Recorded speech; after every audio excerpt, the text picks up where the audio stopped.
Hello everyone, welcome to Movie News late as I am so sorry, I had a Labor Day weekend break, and apparently that means that this is now coming out on a Thursday. Please forgive me. Movie News Monday will be back on Monday next week. However, that doesn't change the fact that this is the show where we break down every significant piece of movie news that happened within the last week in a short and concise amount of time for you. I'm your host, Dylan Strickland. Don't forget to like and subscribe, and let's get started.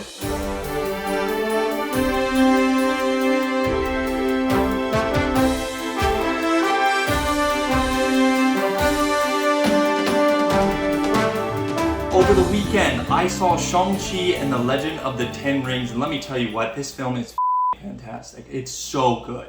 It's literally fantastic. It's now my second favorite film of the year. I still put Profile above it, but I do in fact love this movie, so you definitely should go check it out this coming weekend rather than the next one. On Monday, it was announced on Deadline that a Jungle Cruise sequel is set to happen. It is expected that the cast will return, Dwayne Johnson and Emily Blunt, and it is going to be directed by the same director, Jean-May Collet-Serre, and the writer, Michael Green, is set to return. I'm pretty excited for this. I did enjoy Jungle Cruise quite a bit. It is currently in my top 10. I think it might be top 5, but it's top 10 for sure. I really like this movie, so I'm excited for the sequel. Also on Monday, Deadline also broke that Expendables is going to get a fourth film. Jason Statham, Sly, Dolph Lundgren, Randy Couture, all set to return, but there is new cast members. Curtis Jackson, or 50 Cent as most people know him, Megan Fox and Tony Jaa are set to be reoccurring characters, or these characters, in the fourth Expendables film. It is apparently going to begin production this fall and is going to be directed by Scott Wow, with a screenplay by Spencer Collin. I'm kind of excited about this, a little bit in the middle of the road. I haven't seen any of the Expendables movies, but literally everyone I know says they're fun as hell, except maybe for that third one. Also on Monday, Disney announced that they are going to be reviving a cult classic film, The Rocketeer, with a sequel titled The Return of the Rocketeer. It's going to be written by Ed Rickort, and he may also star in it as well, previously known for Selma. I don't really know anything about The Rocketeer, but I might check it out if they say the sequel's pretty good. On Tuesday, the final No Time to Dry... No Time to Dry.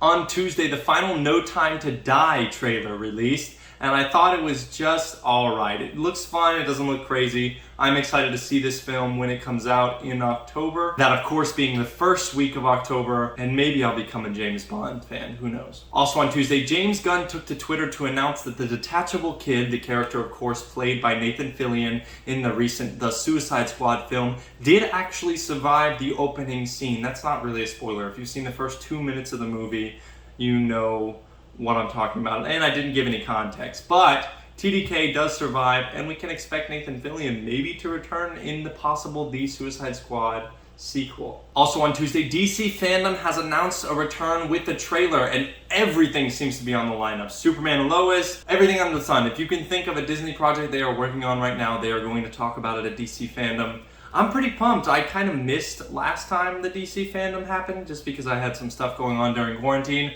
But I'm actually really excited to see DC Fandom return, and I'm probably going to be tuning in when they announce a bunch of stuff. That is, of course, happening on October 16th, and you can check out any of the trailers I mentioned in today's video down below. Continuing with the Twitter theme, on Tuesday, David F. Sandberg, the director of Shazam 1 and now Shazam 2, announced on his Twitter that Shazam! Fury of the Gods has officially wrapped production. It's done filming. Now they're in post, and I'm kind of excited. I mean, I was kind of lukewarm on the first Shazam movie, if I'm going to be honest. But I'm a little excited. Okay, I'll give it to you. I'm a little excited. Shazam! Also officially announced on Tuesday, Venom Let There Be Carnage has officially received a rating of PG-13. This is to, I'm sure, a bunch of fans' dismay, but I actually don't really care. I think you can still make a good comic book movie or Venom movie PG-13. They do plenty of stuff all the time that's gory and fun in a PG-13 film. So I'm looking forward to this, and I'm looking forward to the new Venom movie. Kind of. On Wednesday, Paramount announced that it is going to be delaying 3 films, 2 most important being Top Gun Maverick, which will now come out on May 22nd, 2022, and Mission Impossible 7, which will now come out on September 30th, 2022. The third one, sadly, is a film that I was really looking forward to, which is Jackass Forever. That is now going to be coming out next year, February 24th, 2022, instead of in October. I was really looking forward to that, so I'm pretty bummed about that, if I'm honest. On Thursday, the trailer for the Dwayne Johnson, Ryan Reynolds, and Gal Gadot movie Red Notice dropped. It's going to be coming exclusively to Netflix on November 12th, and I thought the trailer actually was quite good. I'm really interested. I love Ryan Reynolds, I love Dwayne Rock Johnson, and Gal Gadot is pretty good. So I'm really excited to be seeing this, and I cannot wait till it drops on November 12th. Also on Thursday, Marvel UK tweeted happy birthday to Keanu Reeves and then suddenly took it down. Do I think this means anything? No. Could it possibly mean something? Yes?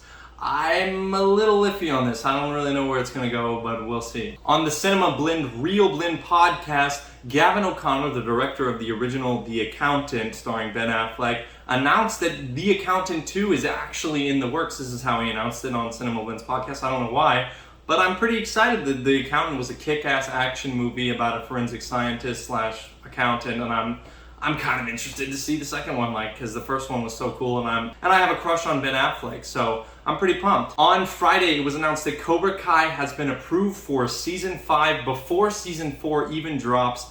It will be dropping in December, of course. But oh my god, this show, they must love it because the fans love it. They seem to have a lot of support for season 4 before it even comes out, so clearly they are confident in their product. And I will be checking this show out when it comes around because I do like the Karate Kid movies. I just never got around to seeing Cobra Kai. I don't know why, but I am excited. On Saturday, Kevin Feige announced that he has actually already begun motions for an Avengers 5. This is a direct quote, so bear with me, I'm going to read it. He said, "We want there to be a reasonable amount of time from the end game to start a new saga, which is already underway and already started. Then you need some time, as we did in phase 1, to build that saga before you start bringing everybody together." That is an official quote from Kevin Feige from an interview he did with Collider.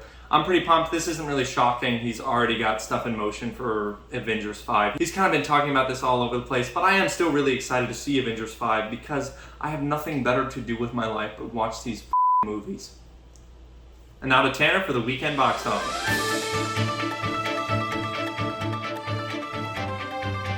Hello viewers, I hope you have been enjoying the Movie News Monday so far.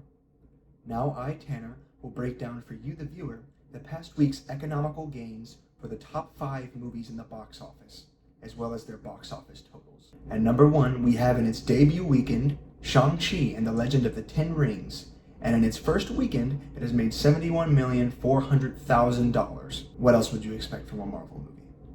At number 2, we have Candyman, which has made $10,550,000 in the past week, bringing its U.S. total to $25.8 million. At number 3, we have Free Guy, which in the past week has made $8,719,000, bringing its global total to $179.6 million. And number 4, we have Paw Patrol, the movie, ever so daunting on our list, with its past week's earnings of $4 million, bringing its global total to $81.8 million. And number 5, we have Jungle Cruise, which in the past week has made $3,950,000. And in its total, it has made $110.4 million domestically combined with its Disney Plus earnings. So it's not really a true box office total, but what can you say? Now this has been this week's box office breakdown. Now I will allow you to go back to Dylan.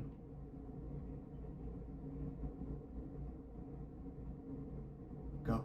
Thank you so much, Tanner. Everyone give him a round of applause. What a great guy. And that is going to do it for Movie News Monday. If you enjoyed this, please leave a like and subscribe. Yes, I know it's technically Movie News Thursday, which is of course probably when this is coming out. But I just want to say thank you guys so much for watching. And if you enjoyed this video, leave a like and subscribe. We will be back on Monday. I promise we will meet that Monday deadline next week. So I can't wait to see you then. See you next week, guys.